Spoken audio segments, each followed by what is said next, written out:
Bismillahirrahmanirrahim. Alhamdulillahirabbil alamin. Wa bihi nasta'in ala umuri dunya waddin, wassalatu wassalamu ala rasulil amin sayyidina wa maulana Muhammadin wa ala alihi wa sahbihi ajma'in. Nawaitu ta'alluma wa ta'lima wa tadhakkura wa tadhkira wa naf'a wal intifa' wal ifada wal istifadah wal hatta ala tamassuki bi kitabillah wa sunnati rasulih wa du'a ila al-huda wa dalala ala al-khair ibtigha'a wajhillahi wa mardatihi wa qurbihi wa thawabihi subhanahu wa ta'ala. Subhanaka la ilma lana illa ma 'allamtana innaka antal alimul hakim. Maha suci Allah, kami tidak memiliki ilmu apa-apa kecuali apa yang telah diberikan oleh Allah Subhanahu wa ta'ala. Wala haula wala quwwata illa billahil aliyyil azim. Segala puji bagi Allah Ar-Rahman Ar-Rahim Al-Majid, yang mengumpulkan kita ni di dalam rumah Allah Ta'ala, yaitu binaan masjid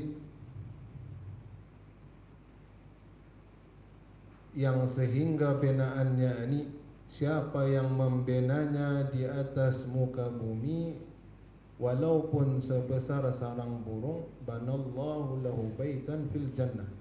Yang membina itu Allah gantikan ke dia sebuah rumah di dalam syurga. Mulianya tempat kata ni perkumpulan ni, sehinggakan orang yang menginfakkan hartanya sedikit, walau sedikit pun, seperti sarang burung. Gambaran kata ni apa? Kata ni dibina masjid daripada batu bata. Sarang burung ini paling-paling besar separuh batu bata. Usinnya cukup separuh batu bata saja. Diinfakkannya 20 sen masuk. Bila masuk ke dalam bangunan masjid, banallahu lahu baitan fil jannah. Allah binakan gantinya untuk separuh batu batanya ni, Allah gantikan dua rumah yang sempurna di dalam syurga. Subhanallah. Jadi alhamdulillah kita ni berkumpul di dalam rumah Allah Ta'ala, mengingati, memperingati dan memuji-muji Nabi kita ni Sayyidina Muhammad sallallahu alaihi wasallam yang bergelar sebagai Habibullah. Satu gelaran yang luar biasa yang diberikan sebagai kekasih Allah Ta'ala. Antara seluruh makhluk Allah Ta'ala, para rasul, para nabi, para awliya, Nabi kita ni Sayyidina Muhammad sallallahu alaihi wasallam digelar sebagai Habibullah, kekasih Allah Ta'ala. Kita ni berselawat, melantunkan kasidah, kita ni berdoa. Di dalam kasidah kita ni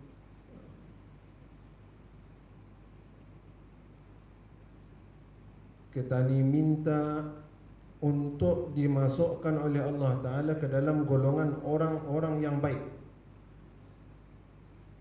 golongan orang-orang yang senantiasa berbuat kebajikan. Kasidah yang pertama tadi, Aisyal Bait,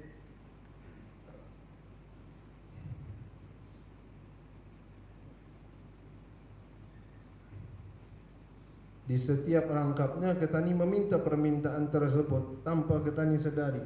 Tapi kalau kita ni menghayati, lebih kita ni meminta kepada Allah Subhanahu wa Ta'ala. Rabbi faj'alna minal akhyar, Rabbi faj'alna minal akhyar. Wahai Tuhan, wahai pemilik, faj'alna minal akhyar, demi itu masukkan kami dalam golongan orang-orang yang berbuat kebaikan, orang-orang yang baik di sisi Allah Ta'ala. Meminta kita ni, berdoa kita ni. Subhanallah.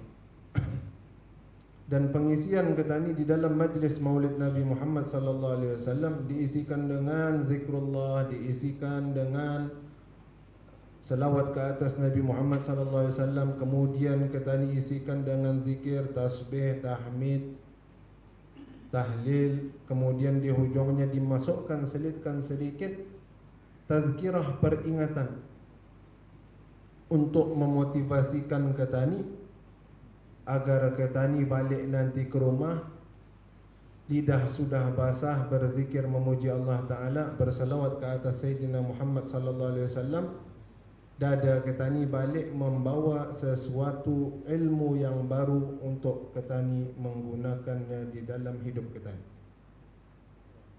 Itu di hujungnya diisikan tazkirah ringkas, tazkirah peringatan sedikit untuk sama-sama ketani mendapatkan sesuatu manfaat, agar manfaat tersebut bila ketani amalkan ilmu tersebut, ia akan menjadi ganjaran untuk ketani di akhirat kelak. Amin Allahumma. Jadi jo ketani berzikir, jo ketani berdoa, jo ketani belajar ilmu di dalamnya. Subhanallah, bahkan ketani berada di dalam majlis yang mulia, di tempat yang mulia. Dan ini semua yang akan ketani mendapatkan kecuali ia adalah pemberian daripada Allah Subhanahu wa taala. Dapat. Kadang ketani ada kesehatan, kereta ada semua di rumah, waktu lapang dah ada buat apa-apa. Kalau Allah Ta'ala yang akan membagi, indah bergerak hati ketani. Tahu ketani ada maulid, pernah ketani sudah pergi, kereta ada di rumah, waktu lapang, sehat tubuh badan. Tapi kalau indah ada pemberian itu daripada Allah Ta'ala, indah ketani bergerak. Apa pemberian tersebut? Pemberian inilah yang dipanggil sebagai taufik, yang setiap ujung majlis ketani indah asing di Brunei semuanya akan menyebut wabillahi taufik wal hidayah. Daripada Allah Ta'ala taufik dan juga hidayah. Hidayah selalu ketani menyebut. Tahu ketani apa sudah artinya, tapi ketani ada yang ketani lupa. Hidayah ini apa? Petunjuk. Ketani melihat poster atau hidayah, ada petunjuk Allah bagi. Ketani tergerak hati kan mau datang, hidayah. Ketani ada kawan membawa maritah maulid, hidayah. Lepas hidayah sudah kena bagi, tinggal saja lagi taufik ini masuk ke dalam hati ketani. Ada hidayah, indah ada taufik, indah jalan bareng. Subhanallah. Suatu dalam Al-Quran, wa ma taufiq illa billah. Satu-satunya ayat yang menyebutkan taufik ini di dalam Al-Quran ataupun memberitahu indah akan didapatkan taufik ini kecuali daripada Allah Ta'ala saja. Orang lain dapat membagi. Ceramah, peringatan, khutbah dan sebagainya atau petunjuk hidayah saja. Semua orang mendengarkan, semua orang memahami, bahkan ada yang sudah mengetahui. Tapi untuk mengamalkan perbuatan tersebut memerlukan taufik daripada Allah Ta'ala. Sebab itu kita ni rajin-rajin minta kepada Allah Ta'ala taufik ini. Sebab kadang-kadangnya kita ni sudah tahu 5 tahun kita ni hadir majlis maulid. Kita ni tahu apa kelebihannya, kita ni tahu apa manfaatnya, kita ni tahu apa hasil yang kita ni dapat daripadanya. Tapi bila taufik ini Allah cabut dari hati kita ni, kosong rasanya, macam tidak ada apa-apa. Itu yang kita ni khawatirkan. Dan inilah yang dikhawatirkan oleh salafus salih, sehingga kan mereka senantiasa menangis di dalam doa mereka. Apa yang mereka khawatirkan? Yang dikhawatirkannya ada yang dipanggil sebagai su'ul khatimah, kesudahan yang buruk. Mana boleh terjadi kesudahan yang buruk ini? Kalau dicabut taufik daripada Allah Ta'ala. Mungkin saja berpuluh tahun ia hadir majlis maulid, berpuluh tahun ia hadir majlis tazkirah, berpuluh tahun ia datang ke masjid, tapi di hujungnya bila taufik ini Allah cabut semula, bila dicabut taufik ini, ia pun meninggalkan semua itu, nada rasa apa-apa. Waliyadzubillah min dzalik. Itu yang kita ni khawatirkan. Sebab itu kita ni selalu dalam doa, bila orang menyebutkan, imamnya membaca doa, Allahumma akhtim lana bihusnil khatimah, jemaahnya semua ia tidak faham bahasa Arab, tapi mendengar husnul khatimah semuanya nyaring-nyaring, amin, amin. Semua orang mengharapkan husnul khatimah. La ilaha illallah. Jadi kita ni berada di dalam perkumpulan maulid Nabi kita ni, Sayyidina Muhammad sallallahu alaihi wasallam. Luar biasa. Pernah ditanyakan oleh guru, katanya, apa khabar dakwah di Brunei? Macam mana keadaan dakwah di Brunei? Jadi kami menjawab, kami runsing. Kenapa runsing? Sebab majlis kami ramai yang datang hadir ke dalam majlis kami adalah dari golongan orang-orang muda. Orang tetua yang mau datang. Dan di negeri kami mereka sedang runsing. Kenapa mereka runsing? Karena yang hadir ke dalam majlis mereka orang tetua saja, orang muda yang mau datang. Yang ku kenapa ya aku seorang saja terbalikan? Susah hati. Apa ku salah buat? Salah taktik kan ni? Salah langkah kan ni? Cuba habis kita lihat kiri dan kanan habis kita. Kebanyakan daripadanya adalah dari golongan orang muda. Kenapa yang menimbulkan kerunsingan? Yang menimbulkan kerunsingan, Ketani sendiri pernah melalui usia muda. Usia muda Ketani, cita-cita besar dan tinggi, tapi poket Ketani indah berisi. Banyak, aku mau balik kereta ni, aku mau balik rumah ni. Macam-macam cita-cita Ketani, tapi poket Ketani indah berisi. Berbeza bila mana sudah meningkat tua usia, ia mula bekerja, dapat hasil gajinya, duitnya ada, tapi cita-citanya yang pernah kan terkabul juga. Sebab apa? Ia mau kereta semani, tapi lahir anak 3 berdurut, paksa membalikan pempas yang ani, paksa membayar sekolah yang si ani, barukan angan-angan pergi naik haji, karena tuntut lagi ani bayar, ani bayar, ani bayar, ani. Yang tua memiliki harta, tapi ia punya cita-cita yang dapat disampaikan. Yang muda memiliki cita-cita, tapi indah memiliki harta untuk dikeluarkan. Yang habis kita lihat masa ini sudah perjalanan setelah 5 tahun. Dulu permulaannya speakernya ini pun 5 tahun melatup-latup. Kadang on, kadang off. Kadang macam makan kerupuk. Subhanallah. Tapi apa adanya. Jadi bila mana kami runsing, kenapa runsing dulu? Dulu permulaannya setiap orang membawa barangnya. Di dalam majlis taklim, keuangan indah ada, jadi seorang memberitahu aku membawa TV, aku membawa kabel HDMI, yang ini membawa laptopnya, yang ini membawa speakernya. Berbagi-bagi, semua orang berkumpul membawa setiap satu daripada barang-barangnya. Jadi alhamdulillah berjalan barang itu. Jadi guru kami bila mana kami menceritakannya, katanya ndak payah susah hati barang ini. Karena benda ini juga terjadi kepada Nabi kita ni Sayyidina Muhammad sallallahu alaihi wasallam.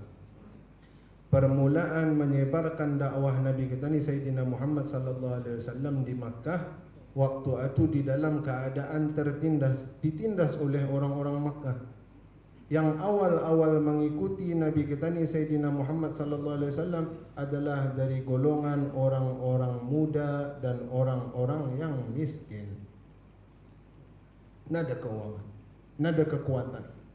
Indah ada kuat, kan keluar sembahyang, kan keluar beribadah, bila mana kena tindas, nada yang dapat melawankan. Indah ada pembesar dari kalangan mereka, indah ada orang yang kaya dari kalangan mereka, indah ada orang tetua dari kalangan mereka.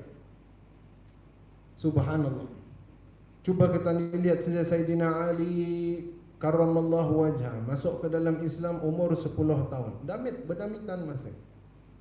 Indah ada alasan katani kan membagi tahu nanti dah damit masih anak ini, jangan dulu dibawa ceramah, jangan dulu dibawa ke masjid, damit masih anak ini.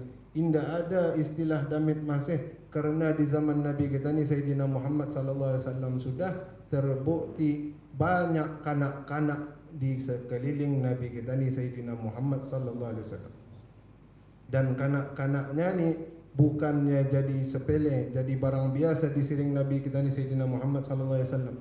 Sayyidina Ali karramallahu wajhah umur 10 tahun waktu masuk ke dalam Islam, tapi menjadi khalifah Ar-Rasyidin yang keempat.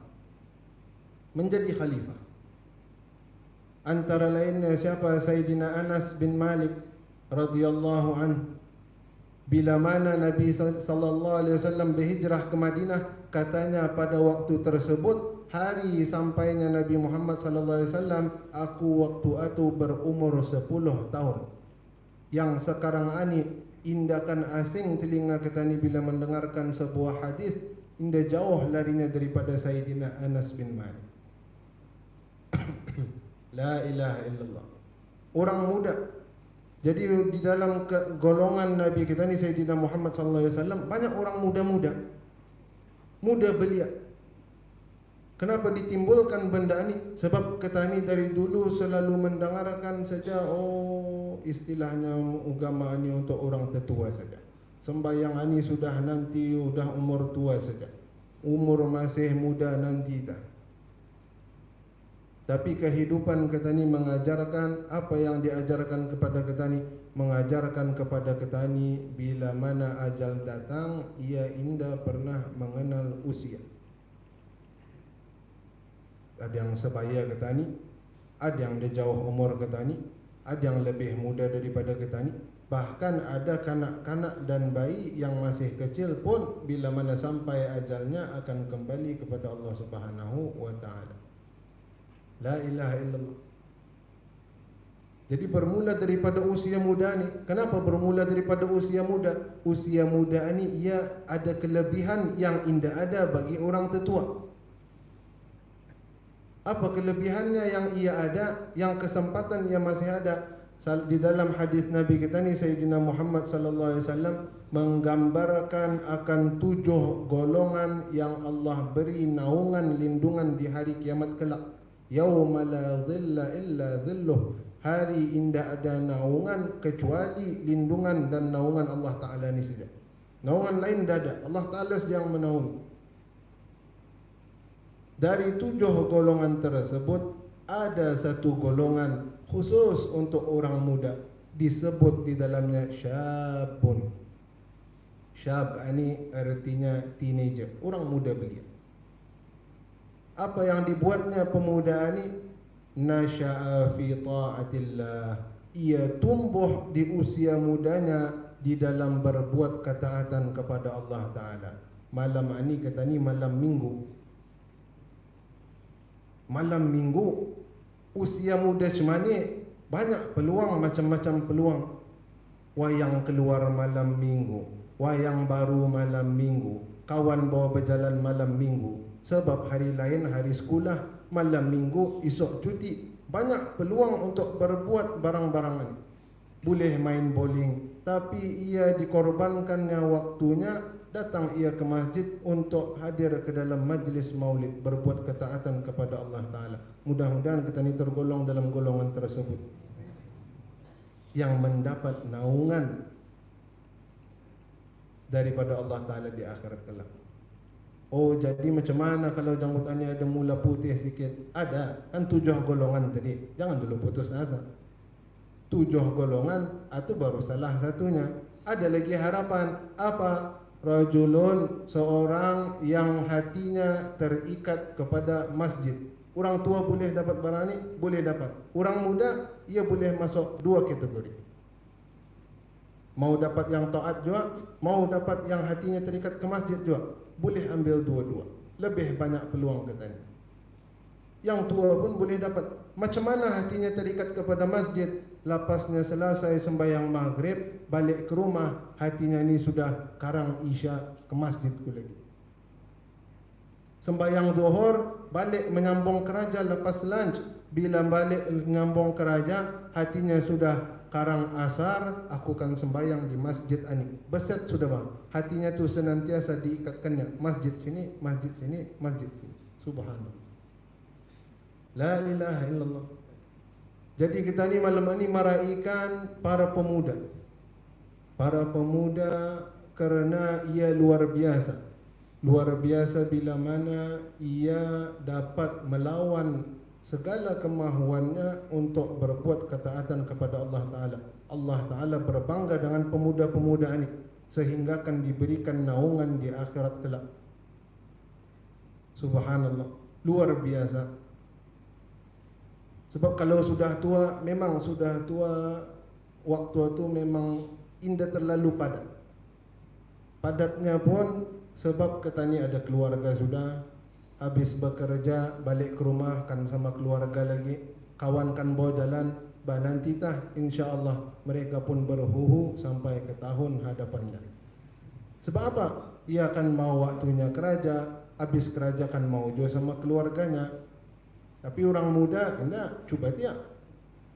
Hari Sabtu ni, okey, habis pukul berapa? 4:30, main bowling kita ni, main bowling, on, datang. Okey, lepas main bowling kemana? Makan kita ni Jollibee, makan. Ada di sana? Ada. Habis makan Jollibee, kemana lagi? Melihat wayang lagi bah, sambung. Nggak ada komitmen lain. Carefree-nya orang, nggak ada ingau apa-apa. Subhanallah. Kan duduk lepak lepas itu, habis dah kan duit pakai main bowling, habis dah pakai melihat wayang, lepas tu dia lagi ada duit, lepak kedai kopi, seorang jangan beli minuman, yang lain ikut duduk saja. Duit habis sudah. La ilaha illallah. Tapi yang luar biasanya, ia dipanggil, diberikan taufik dan hidayah oleh Allah Ta'ala, mau datang ke masjid, yang tempat yang jarang kita ni melihat orang muda. Dan ini adalah menyedihkan untuk diri kita ni. Kenapa ia menyedihkan? Kan kita ni ada pepatah membagi tahu, kan, belia ini tulang belakang bangsa, tulang belakang negara, kan?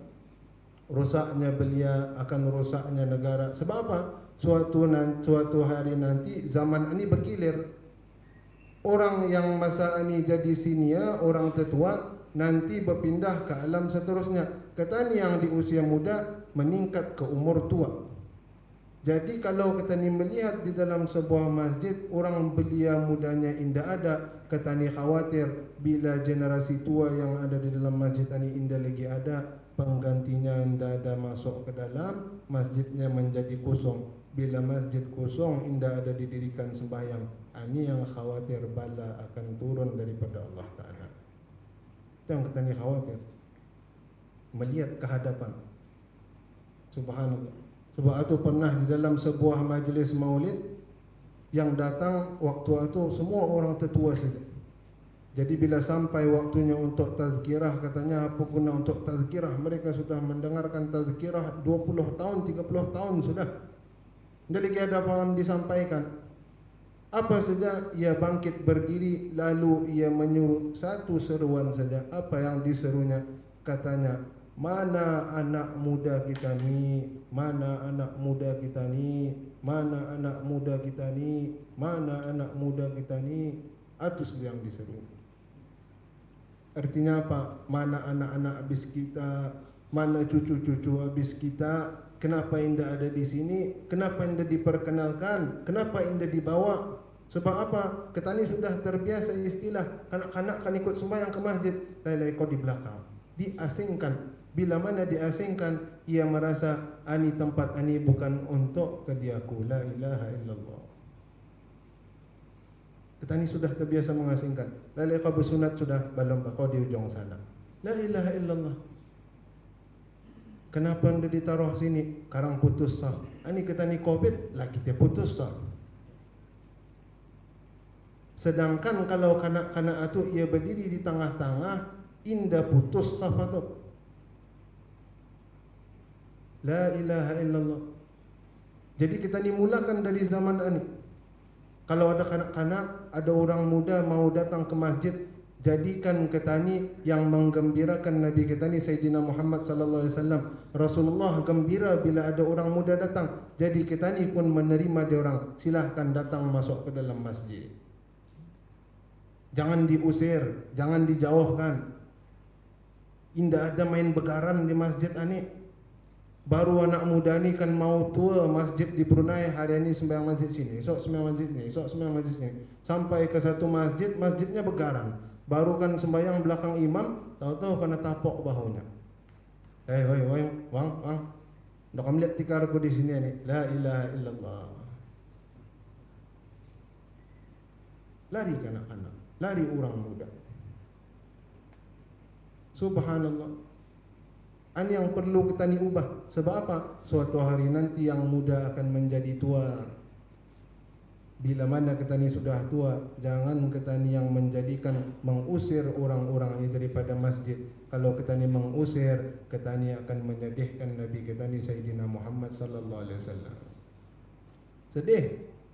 Sebab apa? Semua amalan umat ini, amalan kita ni diperlihatkan kepada Nabi Muhammad sallallahu alaihi wasallam. Kalau amalan tersebut baik, kata baginda sallallahu alaihi wasallam, aku memuji Allah dan bersyukur kepadanya. Kalau dihadapkan amalan tersebut ia adalah amalan yang buruk, aku memohon istighfar pengampunan kepada Allah Taala untuk dia. Sedih. Kalau anak katanya gagal di dunia lagi, katanya sedih. Kenapa markahmu rendah? Apatah lagi kalau yang dihantar kepada Nabi kita ni Sayyidina Muhammad sallallahu alaihi wasallam, amalan yang indah disuruh oleh Nabi kita ni Sayyidina Muhammad sallallahu alaihi wasallam. Subhanallah. Jadi dari usia muda ni, jadilah kita ni pemuda-pemuda yang menggembirakan dan membanggakan Nabi kita ni Sayyidina Muhammad sallallahu alaihi wasallam. Yang ia mengikuti sunnah Nabi kita ni Sayyidina Muhammad sallallahu alaihi wasallam. Gembira, siuk melihat anak-anak muda, ada yang pertama kali dengan tupi hajinya, ada yang pertama kali dengan kurtanya, ada yang pertama kali mencuba memakai izarnya, kain sarungnya, ada yang pertama kali datang memakai ridanya, ada yang pertama kali memakai jubahnya, ada yang pertama kali dan sebagainya, semuanya untuk mengikut Nabi kita ni Sayyidina Muhammad sallallahu alaihi wasallam. Timbul dari sana. Orang minat K-pop, bajunya K-pop. Orang minat Nabi kita ni Sayyidina Muhammad sallallahu alaihi wasallam, bajunya mengikut sunnah Nabi kita ni Sayyidina Muhammad sallallahu alaihi wasallam. Mula berlatih sedikit-sedikit. Datang. La ilaha illallah. Jadi mudah-mudahan Allah kurniakan kita ni taufik dan hidayahnya. Mudah-mudahan kita ni menjadi penyejuk mata untuk Nabi kita ni Sayyidina Muhammad sallallahu alaihi wasallam. Mudah-mudahan seperti mana kita ni berkumpul di sini, mudah-mudahan Allah Ta'ala kumpulkan kita ni dalam syurga Firdaus Al-A'la bersama Nabi kita ni Sayyidina Muhammad sallallahu alaihi wasallam.